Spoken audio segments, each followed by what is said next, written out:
Welcome to Author Talk. This is Mowgli. Good morning, everyone. I hope you guys are having a great Monday and staying warm. You're on Author Talk. You guys know me. I'm Amy. Wow, you guys, it's a rough Monday. Sandy's here, Russell's here, and we have Valerie Sweeten with us today. Everybody say hi. Hello. Hello. Happy MLK Day. Yes. Yes, thank you, Russell. That's great for remembering that. So thank you for joining us today. And this was a very busy weekend. And Russell's going to tell us about his weekend because he's always he and Amy are the outdoors people. He's the marathon person, though. So, Russell, before you start, why don't you stand up and show us your shirt? Oh, okay. We've been making so much fun of Sandy lately, and she knew I was wearing my marathon shirt. And the joke is, okay, I need to point out he did not run in the marathon though, because I had to wear the ugly Christmas sweater. So Russell wears the not a marathon runner shirt, right, Russell? I didn't run it this year. I just cheered on other people. We ran the 5Ks. My sister came in. Your sister ran the marathon. Your sister ran the marathon, right? Right. Wow. She ran the half marathon. And we all ran the 5K on Saturday and froze to death. Yeah. Because it was cold. So cool. And then we watched the marathon from our balcony, and it was beautiful. Oh yeah. That wrong picture. That was Valerie's picture for later. I'm sorry. Well, that was so fast I didn't even see I didn't even see it either. I saw Valerie. I was like, okay. Well, there it is again. I guess I'm not going to show the other pictures. Well, I don't mind you showing that. Well, we're going to show it, just not yet. That was a sneak preview because we There have you go. with us as our guest today. Oh, that is so cute. And my granddaughter came over she's like a bear. She's cute. Because it was cold. It is cold. It is still cold outside. So, and it's supposed to get worse. Yes. It's supposed to be sleeting tonight. So, I don't have time for that. I need this to go away. It's interfering with I like warmness, and it's really interfering with it, and I need it to just go away. And right now outside, you would never know it's going to be freezing tonight. I know. Mm-mm. So, Not digging it. anyway, so this has been a busy weekend. We had the 5K on Saturday, the marathon on Sunday. Today is actually a holiday. Are you off today because it's a holiday, Russell? Yes, I am. I have court in the morning. I don't even know on freezing, like Amy said, it's supposed to be freezing tonight. I have court hearings in the morning. I just wonder if the other attorneys and parties will be able to get there. Oh, Yeah. True. It'll be interesting. I get to walk the court, so I'm not worried about it. Yeah. Oh, nice. I'll be there. Yes. Oh, I'll be there. So today is a day that has been set aside to remember Martin Luther King. So today's his actual birthday. Normally we celebrate his birthday on Monday, whatever day of the week is the 15th, but the 15th is his birthday and we're celebrating today.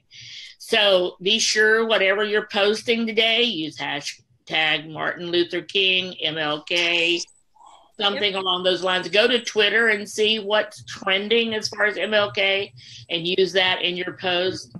Gets you lots of visibility today. And so Amy can talk more about that on our social media minute when she gets on in a few minutes when she does that. But I just wanted to say a special day for Martin Luther King. And on my Facebook, I shared a post from a friend of mine in Maryland, and I absolutely adore Jeanette Cochran. She was, in my previous life, most people know I was a pastor's wife. She was one of the teenagers in our church, and she has gone on. Now she's one of the pastors of another church, and she has a great way of saying things, and I loved what she said about Martin Luther King, and so I shared that rather than post something original. So take a look at that on my Facebook page. And today we celebrated, and thank you for all of the advances that were made through his vision and him having a dream. And that's how he's remembered, is I have a dream. And that's what, for my life, I have dreams, and I want to see some of those dreams fulfilled. So thank you, Martin Luther King. We celebrate you today. And then the next thing we move on to is Russell. Well, is Right Fest. Oh, yes. Nice. So last week on this specific, on Author Talk, we had Cassandra Clark, Cassie. I found out she calls Cassie. Oh, why didn't she ever tell us that during the podcast? I was on a call with Elizabeth from Right Space and Cassie on Saturday, and Elizabeth kept calling her Cassie, and I'm like, oh, well, that would have been good to know before we interviewed her. So, well, she was a tremendous interview, Mhm. and I would like Cassie back maybe in February to talk about her own stuff and what the development of. And I did want sometime in the next month or so, I'd like to have Elizabeth on, because Elizabeth is the founder of Right Space. And she's another person has this huge vision for authors, for writers. And so she started this organization called Right Space. And this year, the big news is so there's too many right words in there. Right Space Houston and Houston Writers Guild are joining forces. And there will be, instead of two different programs, we're going to have Right Fest Houston. And if you would put this in the comments, it's rightfesthouston.com. Okay. Because right now there is a Indiegogo campaign going on, and we can't put the Indiegogo logo in, Amy. Facebook sees that as spam. Yeah, I know.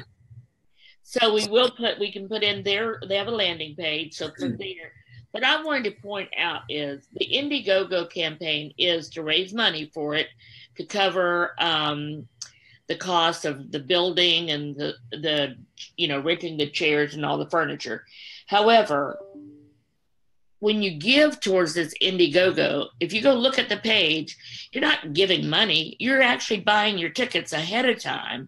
And Cassie pointed that out a little bit last week, but I didn't realize how much until I went to the website and looked at it, because some of them are more than 50% off the actual price. So if you're an author, you want to do a pitch to an agent or to a editor, there'll be people there, and your cost for that is like half price. If you want to donate, if you're not going to be able to be there, or if you don't live in Houston and you're not going to be here in April, it's the last week of April, 1st of May, then you can do a sponsorship for someone, and it's half price or more to be able to send someone. So take a look at it. Go to that website. If you're in the Houston area or you can get here, it's going to be an absolutely amazing week. The keynote speaker for the week will be Justin Cronin. Is that how you say his last name, Valerie? Do you know? I think so, yes. Yes. And he is, there's his picture. He's a best-selling author, New York Times bestseller. So Amy and I are going to do this webinar next Monday, the 22nd, in the evening, and we're going to talk about what it takes to be a bestseller. And a lot of people say, well, you can't do that today. It's not possible. Okay, he did. Here's someone who did that, has 3 books. And Valerie, you said the first one's already been made into a movie, or making it? Well, I don't know if it's been made into a movie, but I know it was, hold on. It was, I guess, taken to be possibly made into a movie originally, but now I think it's turned around where it's being made into a television series, kind of like something maybe on FX or something to that level. And they were talking, there was a big buzz about it because of the casting, because the characters were so prominent. The main character, there was some controversy about the main character. That kind of surprises me. It's happened so quick. Usually Exactly. they buy it and it sits around for 10 years before they do anything. It's a fascinating story, The Passage. He's a professor at Rice, which I was more intrigued to read his work, just the fact, but it's an amazing story. The whole series is amazing. So he lives in Houston then? As far as I know, yes. Oh my gosh, I didn't realize that. Welcome. That's awesome. So Justin, just so you know, if you happen to see this, that we're going to be tagging you.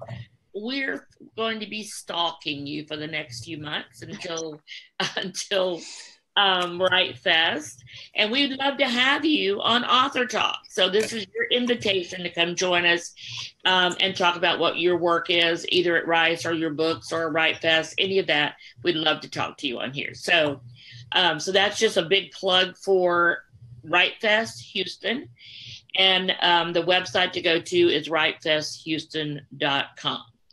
So and that's sponsored by Write Space and Houston Writers Guild. And the Houston Writers Guild, yes, please. That's Russell and I are on the board for the Houston Writers Guild, so that's why we're involved in Write Fest. Well, we're so excited about that they're put their energies together to make a bigger event for Houston and for the writers in Houston. I mean, I'm so excited about it. It's such a brilliant and logical decision. And one of the people that I have a call into, and I haven't talked to her yet, but I don't know. Do you know Andrea White, Russell? Bill White's wife. And she's an author. Mm-hmm. And so when I called her last year to talk to her about being at the Writers Guild conference, she said last year was a very busy year for her, but to get in touch with her this year because she'd love to do something with us this year. So I have a call into her, and as soon as I can find out if she's available during that week, I already have permission from the Guild and Write Space to have her come be a speaker or do a workshop or whatever she wants to do. So Andrea, another person that we're following. Now we have a special guest today, and we want to talk about her books. So Valerie is, and Valerie, one of the reasons I thought about you this week is because I was on a call with someone else, and they started talking about where your contacts are and who are your contacts. And I'm like, one of my person that's been one of my best contacts over the years has been Valerie, because not only does she work for the Chronicle, she's an author, she's a great writer, so she writes a lot of our press releases for Perceptive Public Relations. So, but today we're not having you talk about that, Valerie. We want you just to talk about your books. Mm-hmm. So, Russell, if you'll go ahead and show again. So tell me about your two books. Well, the first one, the Rainforest book, is this one, while Russell's getting the picture up, came out in 2014. It's about a family who goes to Ecuador to learn about the culture, the food, and all kinds of different experiences. And then, which is a great book. I love the message there. Thank you so much, because I know you got a copy not too long ago for your granddaughter. Yes, I did. So then I had such great response to that story from teachers and librarians and people who read it that I went ahead and created the second book, which is this one, the Safari book. And this came out early last year. Again, so I self-published both of these, and it was a little tricky. Just, there's a lot of ups and downs, but it got done. And the response to this has also been really great. Because it came out in the early part of the year, I had to kind of hustle a little bit to get the marketing and the appearances and things done. But it worked out great. And also, in the meantime, I had been able to get the second book. It's being sold right now at the Houston Museum of Natural Science in their gift shop, because it That's awesome. Thank you. Congratulations. That's a big deal. Yeah, I was a great job on marketing her books. That's why one of the reasons I wanted you on, Valerie, because we're starting off this year, and one of the things we're going to be doing is working with, marketing for books and authors. So you do a great job. You've done, you've been to the Rainforest Cafe. You've been all these. No, not Rainforest Cafe yet, but it's on my list. Okay, good. I knew it was on your list because I have a lot of things on my list, and that's what I was doing last week. Really reaching out to because in November I was able to backtrack just a minute. In May last year, I was able to go to a school and then just do some other things, and then just try to do the libraries. In November, I hit 4 schools and a holiday market, and in December I was at 2 holiday markets, and then I was able to participate in the John Cooper's School signature author book signing series, which was I was honored to be there. So now I'm just kicking off now with school back in session, reaching out again, trying to get the ball back in motion. Well, I did talk to my granddaughter's school, and so my granddaughter teaches fourth grade in Kyle. I don't know, Hayes County, I think is the county. And so I've already talked to her. She teaches fourth grade, so I thought that might be a little bit. Oh, but she said some of the kids read on a first and second grade level. So, but anyway, when you're ready to talk about when to go there, she's definitely interested in having you come. And that's what I took from the first book. Maybe we've in our family, because we have 4 kids. I have a lot of books. We've had a lot of book fairs. We've had all kinds of different things come through our house, and so the second book I made it a little bit more informative and educational than the second book. I added this, which is hopefully why people just continue to like it. Well, I love the fact that not only are they children's books, but you also have a message with them, right? Well, sort of. It's educational, and to the point where they're learning about new cultures, what people are doing, where they live, all kinds of different things. Even at the John Cooper School, I had some parents or people who were there just saying like, "Wow, I really like the fact that it's not just here, it's not just there, it's they're exploring the world."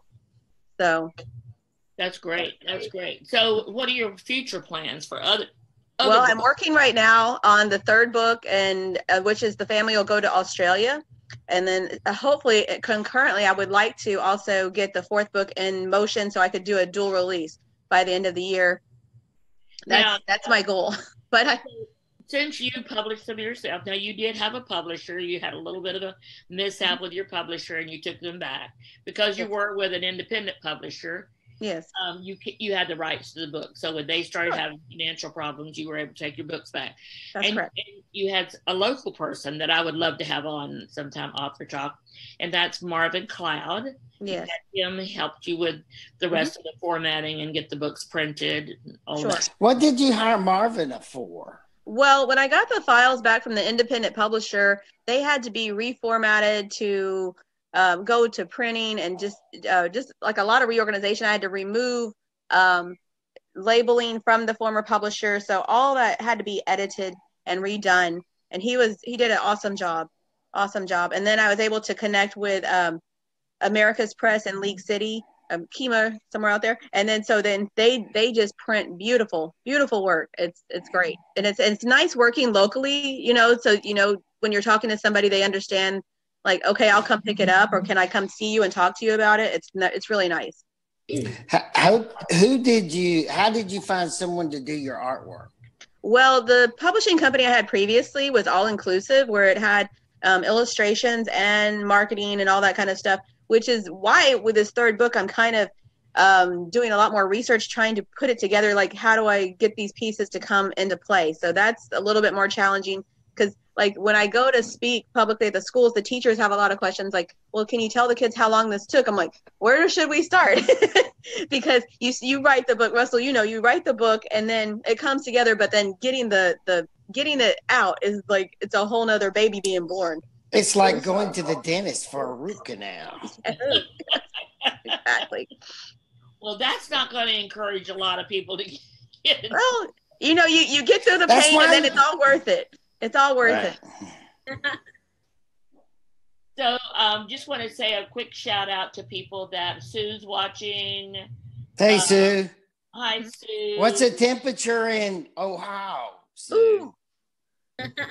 Mylene Grimm, thank you for watching and for liking it. Mylene is a distant relative of mine, and so is my niece, Shauna Buddy is on. So Mike Hoffman, thank you. Greetings, Mike. Yeah, so we got quite a few people that are liking it and sharing it. So thank you all very much. And my niece is the one that said that was a cute cover. So she liked the cover. Okay, so thanks to all who are currently watching Author Talk. And thank you, Valerie. So tell us, did you finish talking about the cover, the illustrations for the new books? For the new books, that's going to be my biggest challenge, I think, because everything was all inclusive previously. Now I'm going to either have to find another company that does that, or search out the bits and pieces to put all together. And that's what I'm researching right now. And Well, when you find out more, will you come back on and talk about what you discovered? Absolutely. Valerie? This is something that a lot of authors struggle with. And I'm actually thinking about a graphic novel myself, and I'd like to hear what you discover about your trying to figure out about the art problem. Yes. That's I know there. I have spoken to different people who are like, we have illustrators, we have this, but I just like, okay, I need to put my budget together too, and that's kind of tricky. Well, one of the things that so when you're ready to look at your budget, Sue and I helped her. We found someone that did her cover design, who's very creative with images. So he takes some of the Shutterstock kind of images and then puts his own spin on them. And so he did a really good job on her cover. Not sure if he does children's books. I think he does mostly adult. But finding someone that does the illustrations for a children's book is probably the toughest part of being the author of a children's book. Would you say that?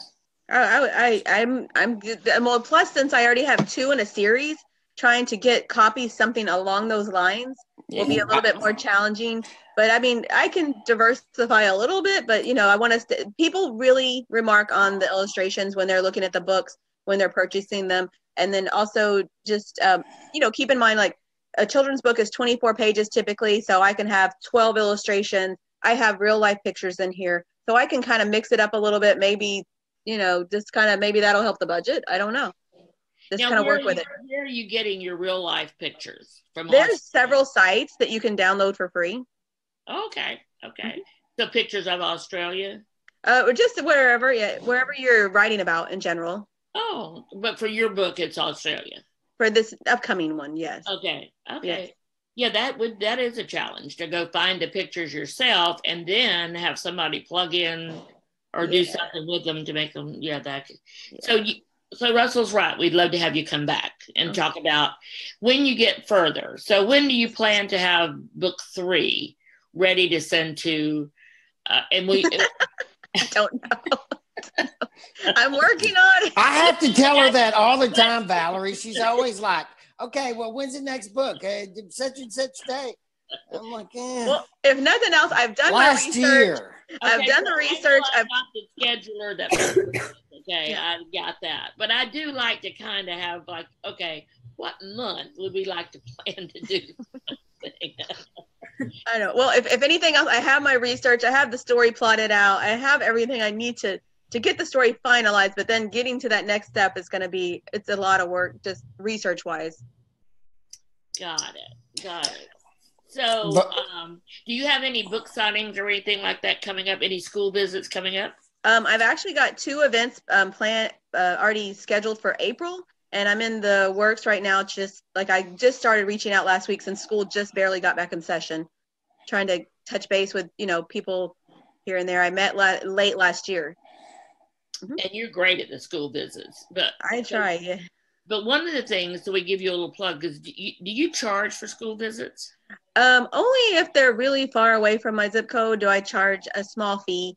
And then because I really want to promote literacy among children, and that is my primary goal, to get them excited about reading, which is why I created these books, to make them fun, to make them interesting, that's what they like. When they're looking at them, they love the pictures of the animals. They get drawn in the story.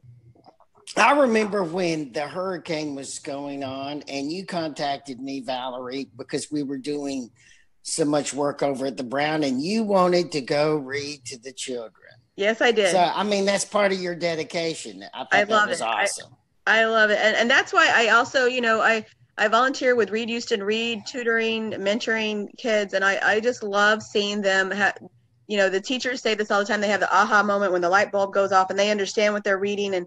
And that's part of the excitement, because once they get that, then they're going to read anything. That's awesome. That's a great goal and a great reason for doing the school visit. So we'll definitely be talking about your books to people at different schools. So Thank you for that. And so we're going to start wrapping this up, but we did want to save this for last, about something that's going to affect all of us. And especially when we're marketing books and all that we're doing, we all use a lot on Facebook. And so I don't know if you've been seeing all the posts or hearing, but Facebook is making some changes. And so I asked Amy to talk about that a little bit today, so we can see what we can expect over the next few weeks or however long.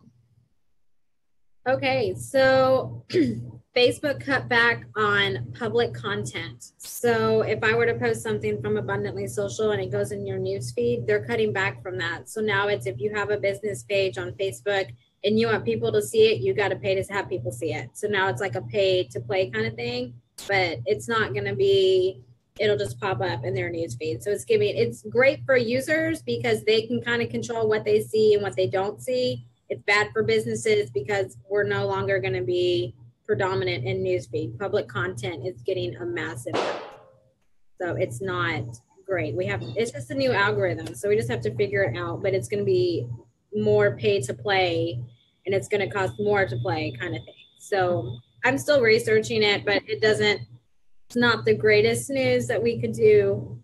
So we'll just have to kind of work with it and see where it goes. Well, it's good news from a user standpoint, don't you think? Yeah, it's fantastic from a user standpoint, but as a business who's predominantly, trying to get your reach and stuff on Facebook, that's going to be your big outlet. It's bad news for you. But the good thing, Amy, is it's pretty affordable. It is now. But I mean, it's the article that I was reading from Social Media Examiner was, businesses kind of started to see a decline at the end of last year of their reach and stuff like that. If they were paying like $10 and stuff, well, now it's going to cost more money. So now it's still like affordable, but it's just a higher bracket, I guess, is kind of my understanding of it. So it's great for users. Like for me personally, it's great because then it's going to feed out all the stuff that it's like sponsored posts that I don't want to see. But from a business standpoint, it's, not the greatest. So you just need to kind of recalculate your budget and where your money and stuff needs to go. So next time, maybe you'll have a little bit better idea. The question will be, Amy, on my author page or on my book page, how do I get that out there without paying for it? Or do I have to pay for it? So I'll ask you that next time. Maybe we hope. And also, what will hashtags do? So if now you posted, like if we posted on Perceptive Public Relations and we used the Martin Luther King, day or something with a hashtag, would that still go in feeds now or not? So that's kind of the open question. That's the question that I don't know, because hashtags are so important for networking and marketing on any social media platform. So I don't necessarily think it would be where you just stop using hashtags because it feeds over into your other platforms. It's just, I feel like Facebook's going to predominantly be user friendly instead of business friendly. So it just means that the other platforms that are out there are going to up their business game to get more money. That's what it seems like to me. And so do we know about when, have they already started doing this, or is it going to be in the future? They have already started it? Okay. Yeah. I can see a difference in my feed. I don't know if you can. I definitely can. Yeah. So let's pay attention. And then next week, or as we keep going, Amy, maybe we'll just kind of keep an eye on what's going on. Amy stays real involved with Social Media Examiner, and they are like one of the leading social media organizations. Yeah, that's our girl. Yep. Yeah. Yay.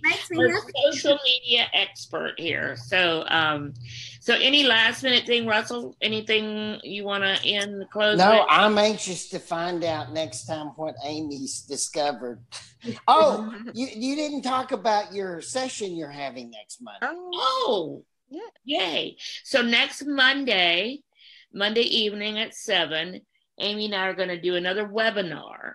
And this webinar, this is not an info session. Info session just when we stop everything and tell you some stuff going on. This is going to be a webinar to introduce you to our next course.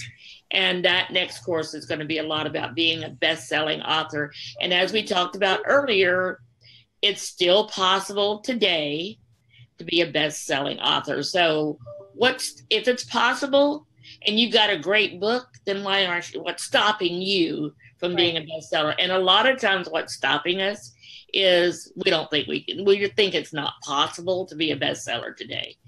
But if you ask E.L. James, if you ask now Justin Cronin, we know him now to add to the list. All these people that are on the New York Times bestselling list, how did they do it? And that's what we want to talk about in our webinar next Monday, the 22nd. So you will be getting emails. You'll be seeing it on Facebook. I'll post it in our group so you can sign up. This is an absolutely free webinar, no charge at all for you to find out what it takes to be a bestseller in 2018. So also quick announcement, end of this month, we have Sue will be launching, relaunching her first book in the Peg Shaw series called Hot Flashes, Cold Cases. Yep. And then we'll be introducing book 2, because both of these books have been previously published with a publisher.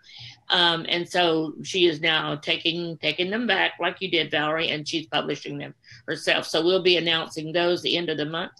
And then in February, the first weekend in February, I'm going to have a book launch at my house. And I love doing that 3 or 4 times a year.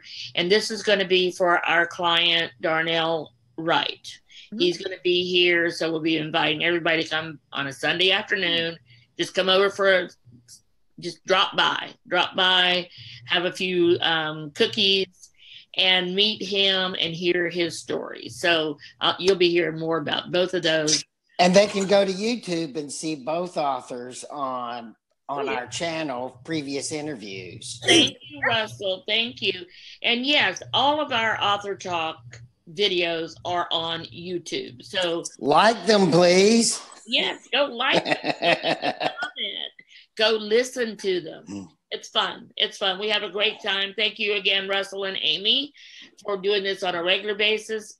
Valerie, thank you so much for being here and being our guest today. And Justin Cronin, we want you as a guest. Talk to you later. Thank you, guys. Thank you. Bye. Bye.